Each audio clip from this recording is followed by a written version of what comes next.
Hi, welcome everyone. Lucky me, I get to talk to you today a little bit about prototyping. My name is Mark Kuhn. I'm the CEO of Oat Foundry, and I have some slides I'm going to go through with you. I can show you right now. So here's my glamour shot, a little bit of contact information.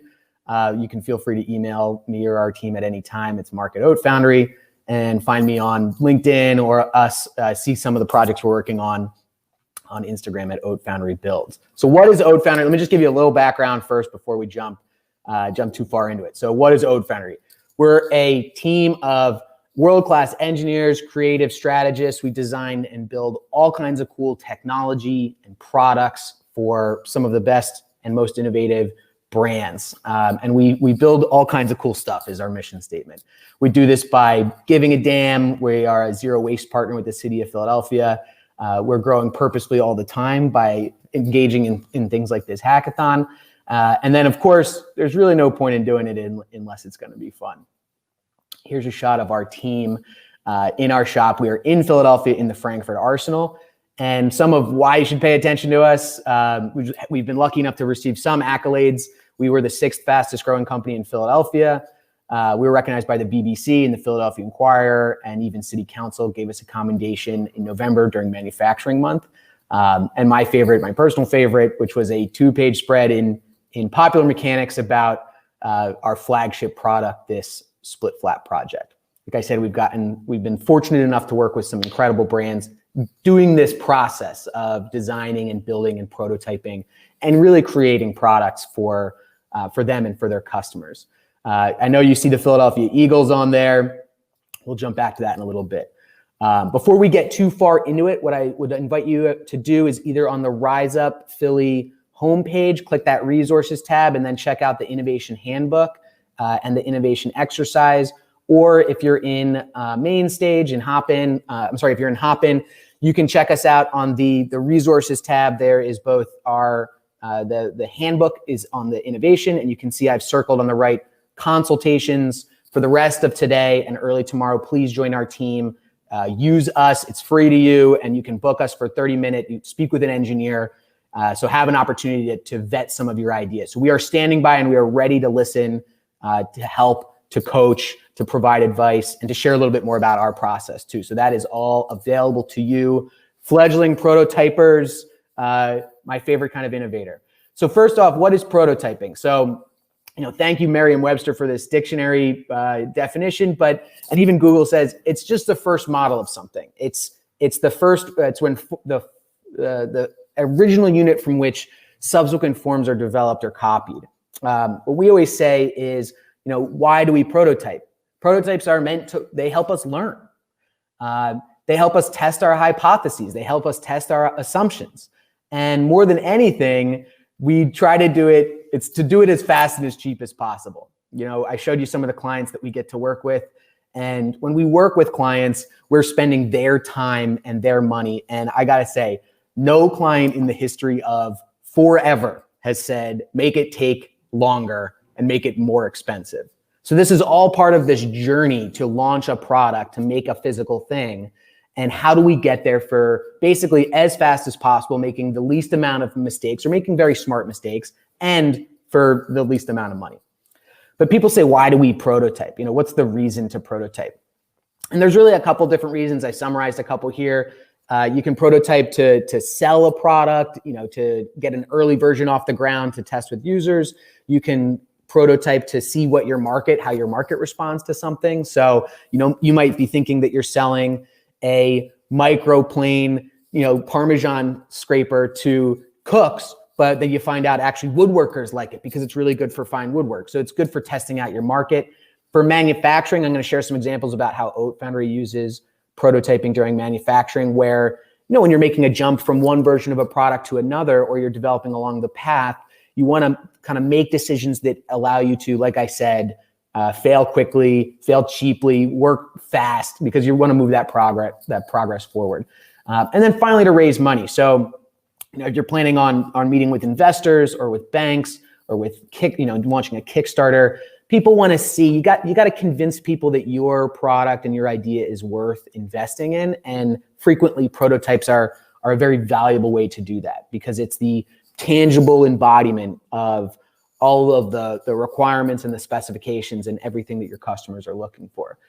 You know, when we look at this path, I said that it was about doing, learning and testing our assumptions for the least amount of time and the least amount of money. That's what prototyping is. And really what we say is it's de-risking over time. So you can see on this chart, we have risk is really high at the very beginning of your project. You don't know who your customers are fully fledged. You don't know all of the features of your product. And that's challenging because if you said, I have to make 10,000, you might make the wrong 10,000. And so when we want to get to scale, we want to get all the way to the end, and that's contract manufacturing, that's national distribution, that's the big times, right? That's the big leagues. Before we can make 10,000, you got to make 1,000. And before you can do that, you have to make 100, and before you can do 100, you really have to start with 1. So this whole process is about reducing risk over time. It's super risky in the beginning where every wrong choice costs money. And so what we're trying to do is make a bunch of really small choices that don't cost a lot of money, that we can learn a tremendous amount from. And so how do we do that? How we do that is by prototyping. And we've created this kind of roadmap to help understand the various stages of a prototype. So in the very beginning, we're using, and I'll show you some of these examples, but we're using cardboard and paper prototypes to understand the user experience and what some of the industrial design can look like. And we're sketching because sketching is super cheap. You've got paper and you got a pen. You can create a wireframe of a prototype and start to concept your idea. And then we move over into 2 really specific tracks. So the looks like track on the top is where you're creating something that has all of the aesthetic features of your final product. So that's when you have, if you're making a toaster oven, it's got the beautiful chrome outside, you have the form factor, you know how it's going to look on the counter, but that prototype doesn't necessarily have to make toast. You think about some of the Kickstarters you've seen, they use a little bit of a smoke and mirrors magic to convince you of what the value that their product provides is. And that's a very valuable tool in your arsenal to along this journey of developing quickly and failing fast and doing it for as little amount of money as possible. And the reason I say that is picture a toaster that you have along that finally works. You got to figure out all of the heating elements and the switches and the buttons and all the electrical certifications. But is that necessary to convince someone that you can actually use this device, that they want to buy it, put it on their counter and make toast? Those 2 prototypes together, the one that looks like it at the top and the one that functions like it at the bottom, they come together into what we call an alpha prototype. So there's trade-offs on both sides to see, how that's gonna work. And then we progress through a couple paths of iterating on top of that. And prototyping is all about iterations. It's all about making smart, inexpensive, smaller decisions to learn volumes about your value. So I'm going to show you a couple different examples, 2 brief ones, and then we'll deep dive, or 3 brief ones, and then we'll deep dive into a larger project. So here's an example that shows progression, right? So, we were researching this box that was designed to cure, it was a UV curing box, and it was, it's designed to reduce bacteria and viruses inside the box, right? So you put your stuff in, you put your smelly pads in from hockey practice or football practice, and then this kills all the germs inside. And what we realized is to show the idea, which is on the right, we needed a looks like prototype, knowing smartly and how we would do this, knowing later on that we would replace those LED lights with UV bulbs. The works like research that went into that, you can picture the 2 tracks now, right? So the looks like prototype was, what's the color that we're going to use? How does that fit into someone's house? How big is it? Where do the buttons go? That's all looks like research. And then that culminates in us making a looks like prototype. The works like research is, well, how many bulbs do we need? What kind of plastic are we going to use? What's the control system, that operates this type of device? And we realized that at least for a Kickstarter campaign, you're not supposed to look directly at the UV bulbs. So it was useless to put them into the Kickstarter campaign. We wanted to have a lot of impact, for the least amount of money possible. I said I would share with you guys about the Philadelphia Eagles. This is this project that we got to build for them. And the purpose of showing you this slide and this progression here is you can see how this product goes from okay, it's starting to make sense. On the left, we have some dials. It looks like you put stickers on top. That's all part of works-like functionality, because to understand how the dials work and how they click back and forth. But on the final version, it's not going to be stickers. And this was to solve a problem for the Eagles where during a hurry-up no huddle, the defensive line needed the defensive coordinator needed to communicate with the defensive line. And they were using cue cards at the time, and you can go back through old games and you can see the cue cards. And it was challenging because especially when there was a lot of different numbers they had to call out, or in the rain and at night, it was very challenging to rifle through all those cue cards and be able to hold up the right one in time. Because in football, inches and seconds matter. So what did we do? Paid attention to the rules. The NFL has all kinds of crazy rules about what you can and can't put on the sidelines. And so we created a product for the Eagles that started with just holding up numbers. You can see Sarah there holding up the board in the background. And we said, okay, that's single line letters. We need to make those lines thicker. How do we make them thicker so they're more visible? And this is us testing our assumptions. I think that single line is going to be good enough. Turns out, no, it's not good enough. How do we do that even faster? We made it out of aluminum first and realized aluminum was too heavy. So what do? We have to make it better. We have to make it faster. We have to develop faster. And we have to make it out of something that's lighter than aluminum. So we go back and we figure out something that's lighter than aluminum. In this case, it was carbon fiber. At the year that the Eagles started using it, they won a division championship. I'm not going to say we should take credit for that, but we were part of a team that delivered their defensive line an additional 8 seconds, and that matters. And here you can see it on the field. So check it out every Sunday. If you see the yellow box, the Eagles Fast Box, you can share that you met the guy who created that thing, met the team that created that thing. This is another product. So this is an entirely different product. And this was a challenge of scale. So this was, how do we take a small cold brew coffee brewing system, which traditionally takes 24 hours to brew cold brew. You're just basically steeping coffee grinds in cold water. These two brothers from New Jersey made this invention that could make 1 cup really, really well. And it was fast. It was 100 times faster. But they didn't know if that idea would scale up for an industrial capacity to 200 gallons. And so what we did is we strategized how we were going to prototype for them to move along this development process of taking, before we spend a lot of money on something like custom-made big stainless steel tanks, which are expensive. How do we do that for less money? And you can see on the left, we bought something from a brewery and retrofitted it to be able to test that initial assumption. Can we scale up our technology? And so this is a proof positive of this lesson of how do we move forward by making smart, less expensive decisions before we later on make potentially dangerous or risky, much more expensive decisions. This project took about a year to do, and several $100,000 to do. And we were working towards the goal of being able to manufacture these very quickly. So before we could manufacture them very quickly, we had to do this design work to build up and know what we were manufacturing well.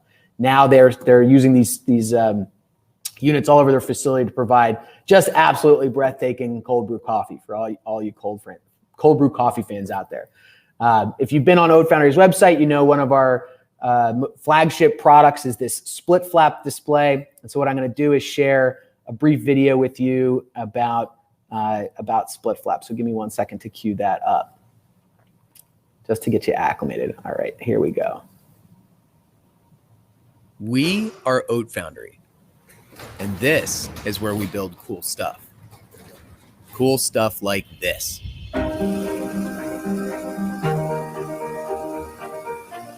This is our split flap. We call it that because of these. Each module has this many flaps. And this is how many flaps we've used so far. This split flap has this many parts. This one has this many. We work on each split flap for this many hours. And we don't start packing them up until each module rotates this many times. This one's been going a little bit longer. We ship them all over the world.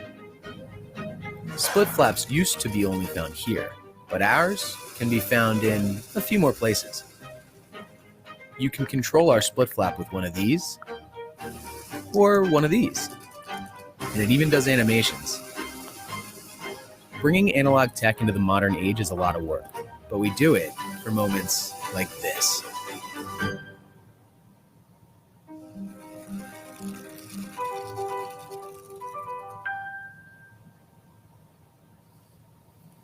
All right, so let me jump back over and get back into my presentation. So that's what split flaps are. Split flaps are these beautiful, nostalgic, old school analog signs that Oat Foundry had developed for a customer here in Philadelphia.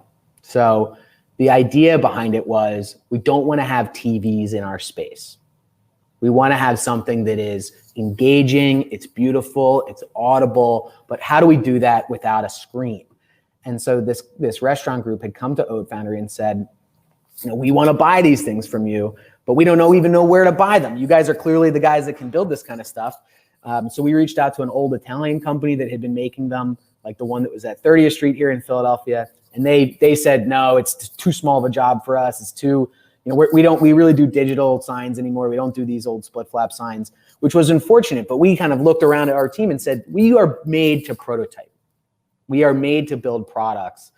We build all kinds of cool stuff, and this is pretty cool. So let's jump in and see if we can figure it out. And so we started doing these 5 years ago, where we started from scratch. So I'm going to peel back the curtain a little bit so you guys can see some of how we prototyped that product and tell you a little bit more about the evolution. The pictures on this slide, so we're going to go through the sheet metal, the electronics, the communication protocols, the plastic, and finally how we got to this bottom right picture, which is someone enjoying a beer at a bar in San Diego that has this technology in it. For something like electronics, and let me jump back for 1 second. You know, these signs are enormous. You saw in the video, they have thousands of moving parts, and they're all controlled from a phone or a website or a data source. So, you know, how do you get to something that is that far down the line as far as complexity goes at the beginning? You know, we looked at, okay, it's going to have electronics, and we have to be controlling motors. But before we were controlling motors, we wanted to prove that we could take the signals that were coming out of that restaurant's computer and be able to put them on the board. Well, a signal is a signal. So why don't we try controlling just simple lights? Because these little LEDs are so much less expensive than motors. So let's prove that we can control lights first. And then if we can control lights, we can figure out how to control motors.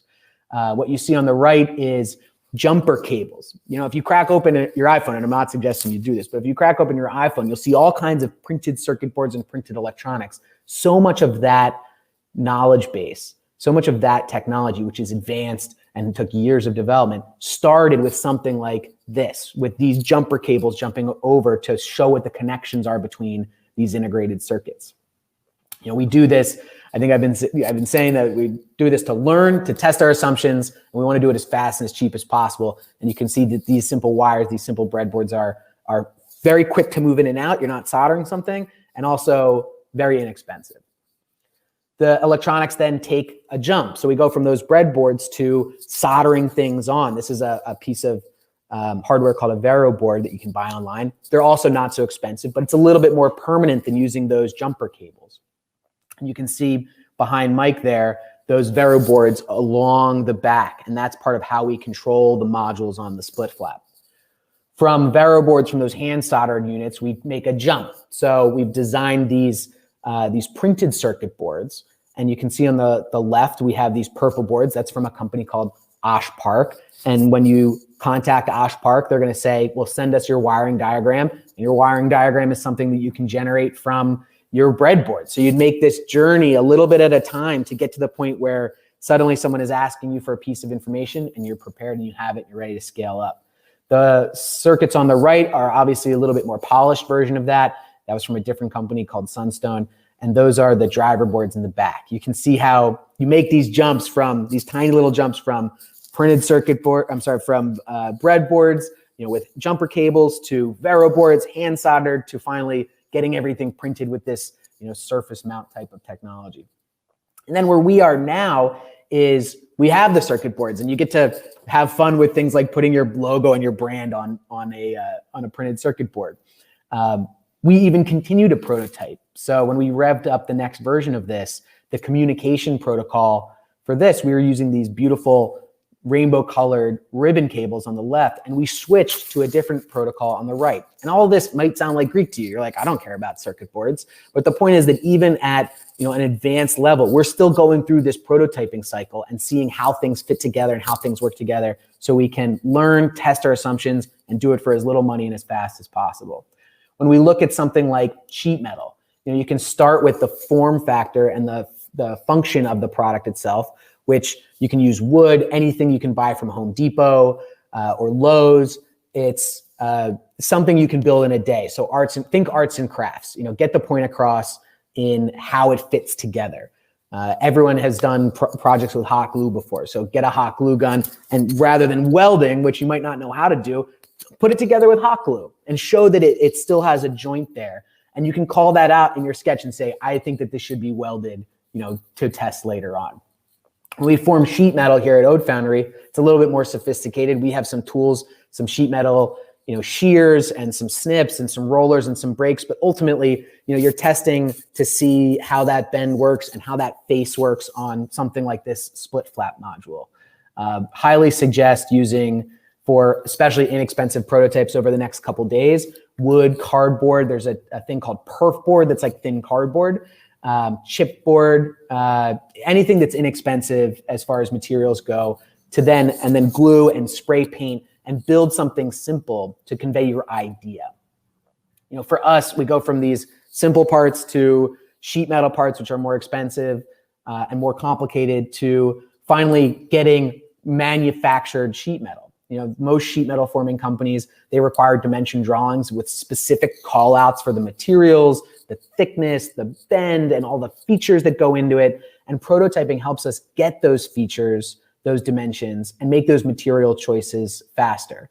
You can see here, and you remember the looks like and the works like track that we had outlined earlier. This is really an alpha. This is when those both came together. So you can see it looks like a split flap display and it functions like one, but it's not quite the one that we're going to scale all across the world.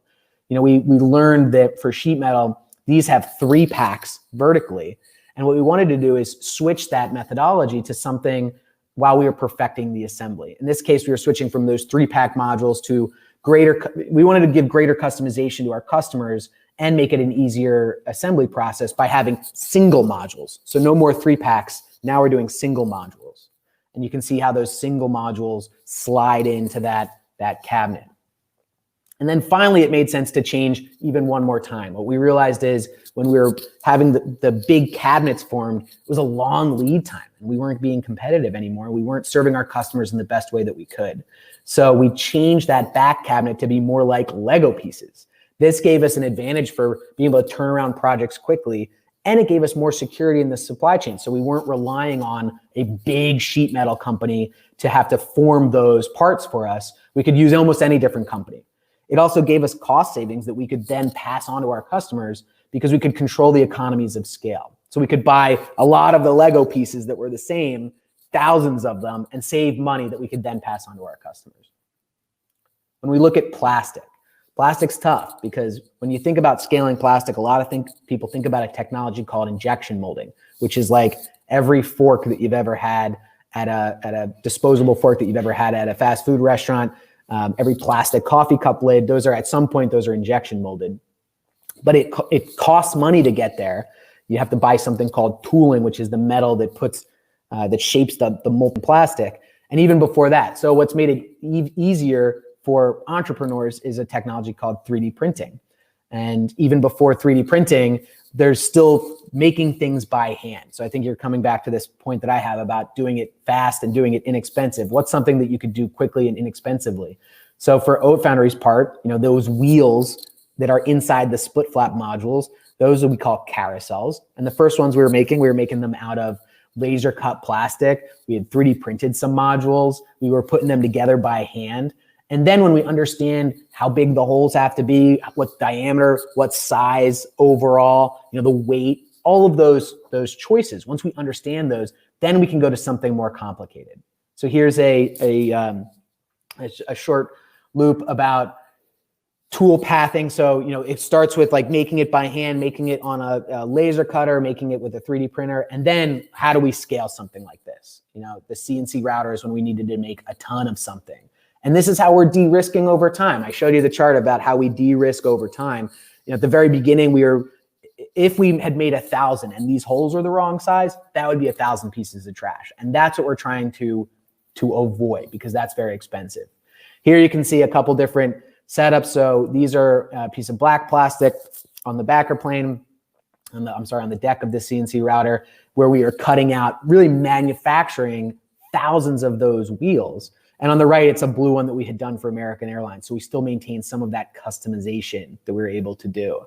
And then the setup here was, okay, Oat Foundry is good to go. We can make thousands of these wheels, but it got to a point where we actually needed to grow beyond that. So it was cost effective to then spend the money and get something like an injection mold made and start buying injection molded parts. And so now we have those, and they cost so much less. And like I said, we can pass that on for sure, but it also costs our team less in terms of hours spent building something. So now those people can go work on other projects.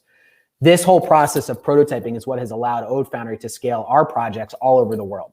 So doing it right, making a quality product right, and making a robust product. I showed you in the video how many millions of rotations that these signs have gone through.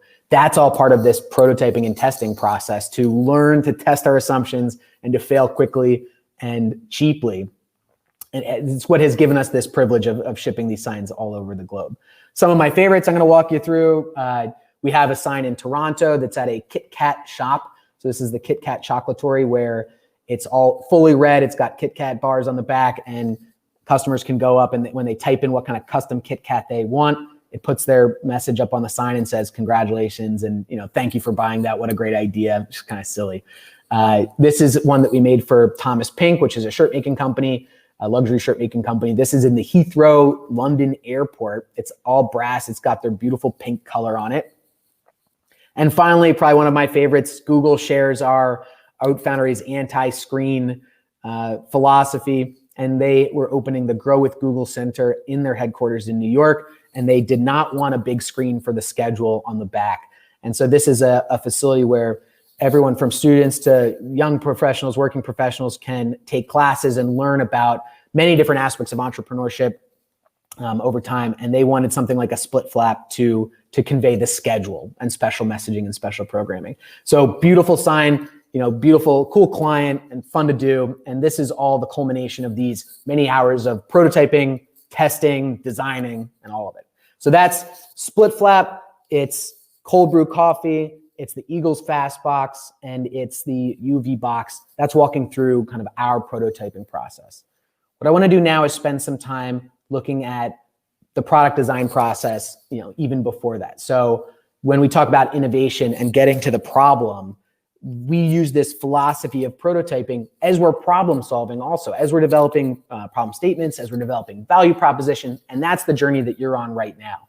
So again, a reminder, before we get into this, I invite you to go to that resource page and please check out the handbook, the Oat Foundry innovation exercises, because a lot of what I'm going to be discussing, you'll find more information about that in those two resources. And please do book our time. We are here for you. We're here to help answer your questions. So check us out on the Calendly link. So let's talk about product design and product development. There's some ideology about how we think about things. So when you're thinking about a problem statement, you're using your skills of observation, you're using your skills of behavior analysis. When you're out watching, doing people watching and seeing where people are struggling, there's kind of two bases of thinking: divergent thinking and convergent thinking.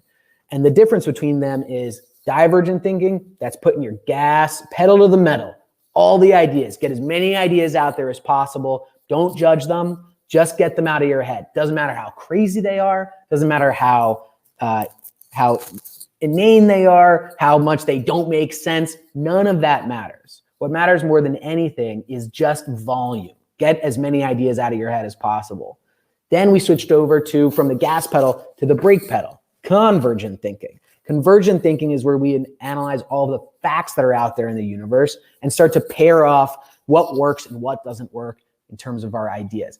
If you're sitting in your car and you hit the gas and the brake pedal at the same time, you're not going to go anywhere, and you're probably going to blow up your engine. So what we say is, when you're sitting with your team, set aside time, put on a timer for 10 to 15 minutes, and write on a board the rules. No phones, no judgment of ideas. Get them out of your head as fast as possible. That's it.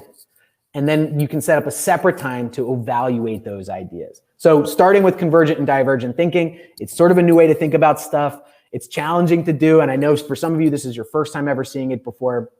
So be patient. Please be patient with yourself. But this is how we think about thinking. Seems ridiculous, but think about thinking. I had shared this idea about we're trying to de-risk over time. Ultimately, that's Oat Foundry's goal. And so you've seen this chart, but here's the process behind it. So we look at the stages of discovery, learning all about the user experience, learning about the customers, learning about the market. And then we go through these stages of design, development, fabrication, and finally manufacturing. But we're going to stick kind of right in this early stage. So you can see that the most amount of risk drops off very quickly.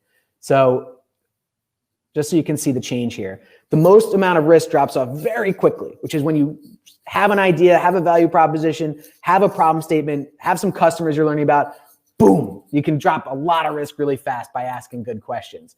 So you can see I added those 1 to 5. So we're going to stick in that section right now and go through them. Go through problem mapping, idea generation, evaluation, generating a value proposition, and finally, physical concepting.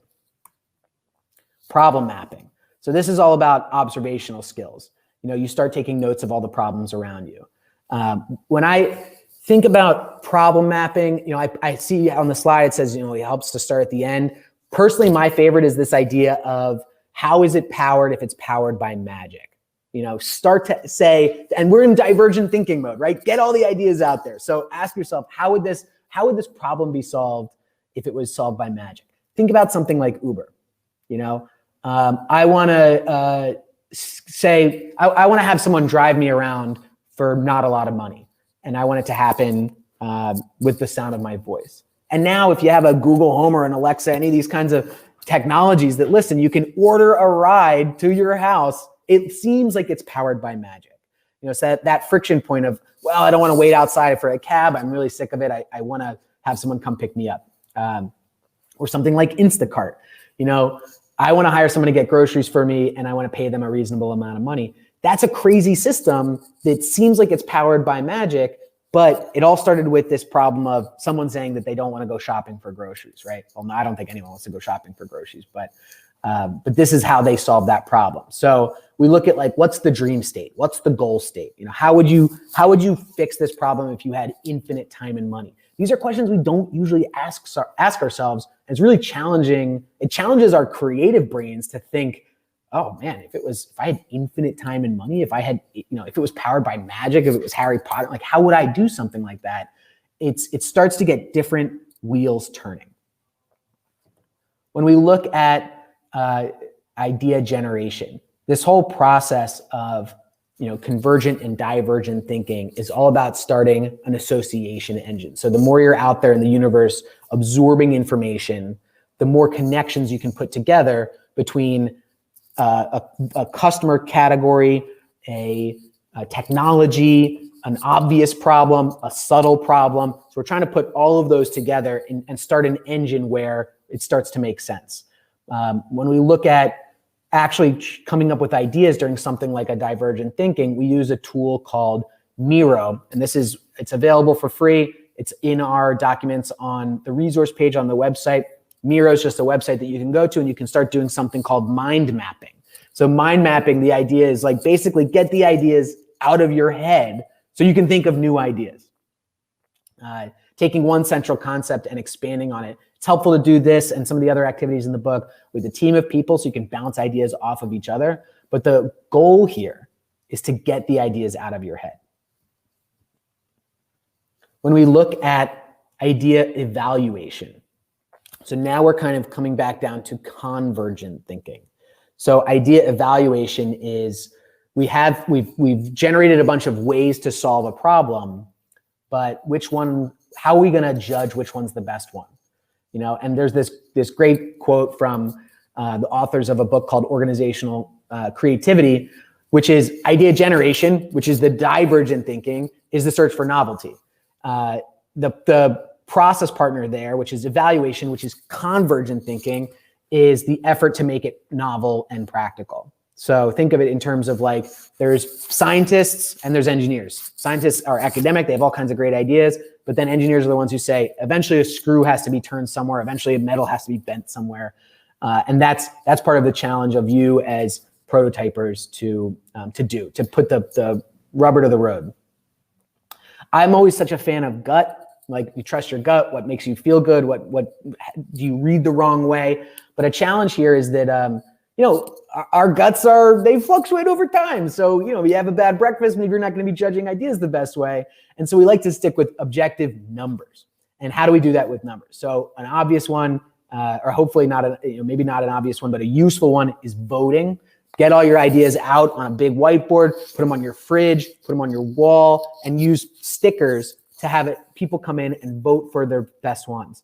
You can even vote on parts of a Post-it note. You don't even have to vote on the whole thing. You can say, well, I like the color scheme you have here, but I really don't like the button layout that you have there. So you can vote on all parts. A decision matrix, this one might be new for a lot of people. A decision matrix is sort of a more numbers-based, more analytical tool. And what you do is you add criteria on the left there, and you put weights on those criteria. So some of the criteria are going to matter more, and some are going to matter less. And then we judge all of the different alternatives. Those are on the top boxes. You can see on my example here, I have vendor 1, 3, and 4. I don't know what happened to 2. Maybe 2 got thrown out, didn't pay his bills or whatever. But we have 1, 3, and 4. And what we're going to do is evaluate them based on the weights that we have on the criteria. And you could use this. This is a valuable tool for more than just something like prototyping. This is a valuable tool for, we don't do it when we're buying a sandwich, obviously. I think most people just do that in their head automatically, what do they feel like eating? But think about it like this. What matters more, good bread or spicy condiments? What matters more, crunchy lettuce or high quality lunch meat? These are all like they seem like silly questions to ask, but if good bread matters more to you than anything else, you're gonna have the weight for that be very high and the weight for other things be very low. Say you're buying a house. What matters more, having parking or bedroom size? Having good light or having a shower that doesn't leak? These are all different criteria that you can add and you can put different weights onto to help you you'll end up finding non-obvious choices. So for this example here, what the team said is that, cost is the biggest driver for choosing this new vendor. And then beyond that, their response time, the training time, and the ease of use. And so you'd think that vendor 3 would win, but because of vendor 4's high response time, really good response time, they edged them out in the end just by a little bit. So this is to provide us kind of non-obvious conclusions about which is the best. And we're still in convergent thinking, right? We're all in evaluation right now. And then finally, creating a value proposition. So there's a couple facets to creating a value proposition. There's how you're going to solve this problem, which is a challenge, and then who you're going to solve it for. When we look at a customer, we ask all kinds of questions. How old are they? What stage of their life are they in? How often would they buy this product? You can see some more of my questions here. When and where would they buy it? What are they using it for? What kind of job? We say, what job are they solving? And we build these cards for them. You can have this, even you build it on Google Slides. It's free to do online, to build a PowerPoint deck or something like that. With these demographics, with these psychographics, how people think about things, with these challenges that they're facing, the jobs that they're facing. And this helps you understand more specifically how your value proposition, it's literally in the name. How does it provide value to the customer? Why would I buy this? Why would I shop at this grocery store instead of this grocery store? Why would I buy this soccer ball instead of that soccer ball? I think a challenge that many young entrepreneurs face is they say, I'm selling to anyone with money or only rich people. So I'm making something that's very expensive that only very rich people can afford. I'll tell you, the really rich people, they got there by not spending a lot of money. So it's sort of it's an oxymoron to say I'm selling to rich people because they're very stingy. But the idea is be specific about who your customer base is. because anyone with money is too broad. We want to find the person who is dying to buy your product, the person who would stand in line overnight because you are solving the biggest headache that they have. Who's that person? And then how do we connect with that person? So I gave you this pretty nice little ad libs that you can do for creating a value proposition. This is from our friends at Strategizer. It's a fantastic resource for young entrepreneurs where we go through and we say, okay, our product, whatever we're making here, it helps who our customers are, who want to, what are they doing? So, our product helps customers, do what they want to do it increases something, it reduces something, and then share who the competition is. Don't be afraid of the competition. The competition is an example to you about what someone's doing wrong and where you can exploit that, and what they're doing right and where you can emulate that. So don't shy away from the competition, learn from them and beat them. Some examples here, some of my favorites, something like Uber, right? So to the people who are hailing rides, they say our app, our ride hailing technology helps travelers without cars who want to catch a ride by allowing them to call a car and pay by phone, unlike cabs. For something like Spirit Airlines, all airlines look the same, except they all have different value propositions. And sometimes it seems like it's like splitting hairs, but for Spirit Airlines specifically, our airline helps price-conscious travelers by removing all of the frills and offering the absolutely lowest prices, unlike other airlines. So that's when you're scrolling through and you're trying to fly somewhere, and I don't care about first class. I don't need a martini served to me during a flight. I just need the absolute cheapest, best way to get there, that is going to be reliable. And that's where Spirit, their value proposition succeeds, because they're serving a customer base. And I've flown them many times. They're serving a customer base where I don't care how I'm getting to Michigan. I just need to get there. And I want to do it for as cheap as possible. So finally, we go through these steps and we get to physical concepting. So this is where we talk about, we're sort of progressing through the UX. We're in the industrial design. We're starting to think about what's going to be coming with looks like and works like prototypes, but it's just a little bit early, just a little bit before that right now. And we create a couple different things. So we create mood boards, where we look at competitor products, we look at services that we admire, we look at finishes, we look at how something makes us feel. You could say, well, I want this to feel like the desert. I want it to feel like a space station. I want it to feel like a snowy mountain. I want it to feel like my favorite park in Philadelphia. Sometimes it's hard to convey a thought or a feeling or a mood, which is why we call them mood boards. So it kind of gets your team in the groove of feeling the same way about your product or service and how you want your customers to feel that way about your product or service. It's where you can start to sample colors. It's where you can say, I want it to look like brick, or I want it to be a long sandwich, or I want it to be a remote that has buttons in a specific configuration. I want it to feel like someone's in Star Trek, or I want it to feel like someone's in Westworld, any of these kinds of sci-fi TV shows. So how would it function, but how does it make me feel? So bring all that information into this, colors, finishes, and so forth. Finally, sketching. So sketching is a great example of a quick way of physical concepting where you can communicate your idea very quickly, because paper is very inexpensive and pencils are also inexpensive and they have erasers to them. And there's a lot of examples in the handbook on the resources page that I had shared with you. Here's two examples we've done with similar exercises that are in the workbook. This all just takes training to get better. So if you can hear your brain saying, I'm not an artist, I'm not good at sketching, try some of these exercises, because I bet that you can actually do it. I bet that you can get an idea out of your head enough to show on paper, here's what I'm describing. And we have a couple here that is showing a little person and starting with just a line and how to draw a little person with a little head and how they're racing back and forth. Really useful tool for describing user experience. And then more technical drawing. So how do I draw a cylinder? How do I draw a coffee cup? Of course, these take practice, but you have to start at the beginning, and you can look at, for something like a cylinder, you're starting with just a line. And I bet that you can draw a line.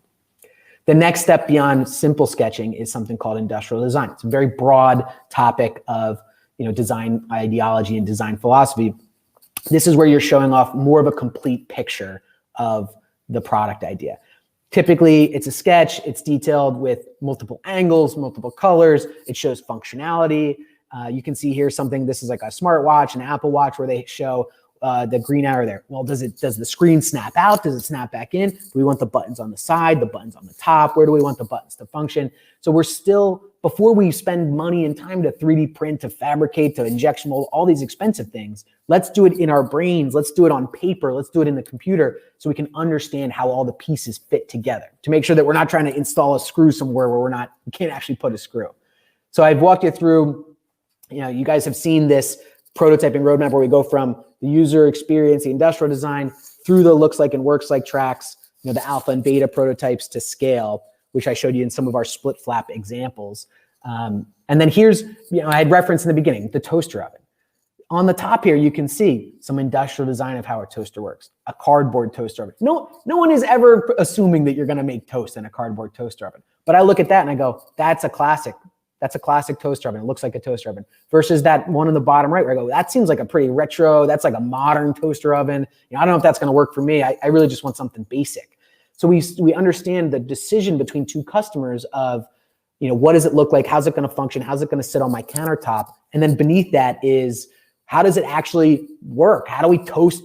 You can see this picture in the bottom left doesn't look like a toaster, doesn't look beautiful at all, but it makes toast. So it's how we're testing the heating elements, and for more complicated things, stuff like printed circuit boards and control systems that go into it. And that's challenging to do.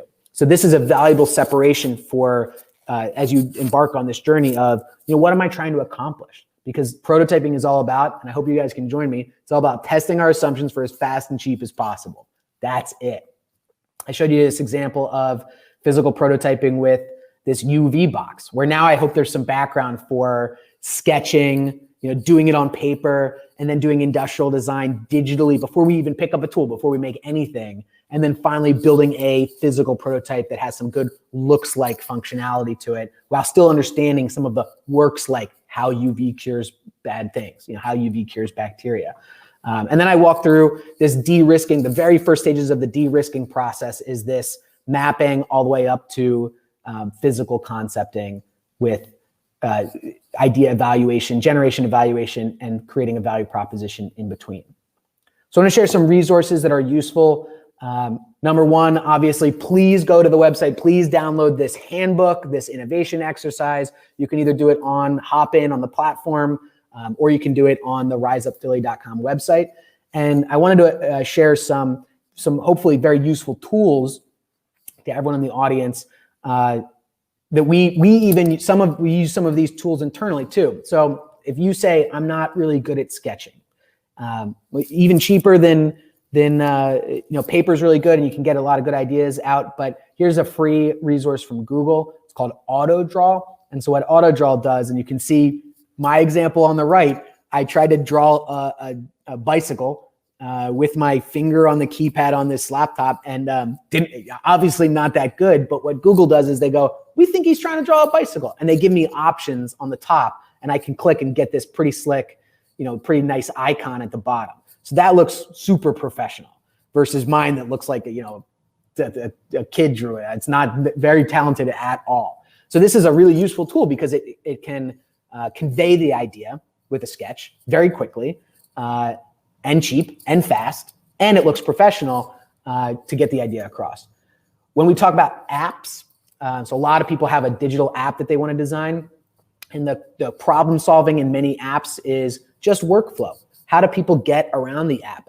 What's the user experience? If I have a dog walking app and I click a button that says hire a dog walker, then what happens? Does it take me to pictures of dog walkers? Does it randomly match me with one? Does it text me, hey, so-and-so is going to come by around 3? So thinking through those steps in that user experience is what is critical. And you can do that already with something called Marvel app. So Marvel is this online tool. You can create these click-throughable apps. You don't have to know how to code. You don't have to know a single line of coding. All you have to do is have an idea about how your customer is going to work through the process of your value proposition. So what happens when you hit this button? You can show, I hit this button, I go to the next page. I hit this button and it brings up a new page. You can do that all online on Marvel, and you got to practice. It's going to take some getting used to, but you'll be able to show an investor or a Kickstarter, here's how our app works without ever writing code ever in your life. Here's how our app works. Some other useful tools, especially if you're building your team. If you don't have a big team, I'm lucky. I get to work with 14 other very talented, super smart people. But when you're just starting out, it's hard to find those people. And sometimes you have a really good idea of what you need in your head, but you don't know the person that can do that. There are freelancing websites available. Fiverr and Upwork are two examples of it, where you can find a very wide, talented array of skill sets from, and this is a website, this is a screenshot I pulled for CAD design, computer aided design, where you can find someone, you send them your sketch, and then work with them and pay them hourly to create whatever this device is. And sometimes before you pay a big expensive company to do design and fabrication work for you, you would find a company like Fiverr and Upwork to help give you that early prototyping, and they'll keep pace with you. You don't have to spend a ton of money with them. You just spend a little bit of money as you go, as you're developing your idea. So these are very useful tools to build your kind of virtual network of freelancers. Finally, I just want to say, as we're coming up on our time here, the Oat Foundry is available for consultations. So please click the resources tab on the side of Hopin, and then you'll see us there. It says Oat Foundry consultations. It'll bring up a screen that looks like this. This is an app that you can schedule time with our team in 30-minute bricks. And please use us. We are here for you. We are here to answer your questions. We have engineers standing by waiting to answer your questions about prototyping or about this design building process. And then just finally, I wanted to go through, just reiterate. So why do we prototype? We're prototyping to sell, to market, to manufacture, or we're trying to raise money. We're trying to launch a Kickstarter. We're trying to do some demo pitches for some investors. So all of these are really good reasons to ask yourself, well, why do I think I need a prototype? Because before you spend that money, you can sort of test some of those assumptions. And then you've heard me say it a couple times, and you've heard me count it out on my fingers. We prototype to learn, to test our assumptions, and to do it as fast and as cheap as possible, because we're here to launch products, and we want to do it the smart way. We want to do it the right way. So that's my presentation. Thank you all very much. Please do reach out to us through the resources page. I'm going to stick around for another hour to answer questions in a session. And so I will see you all over there. Thank you.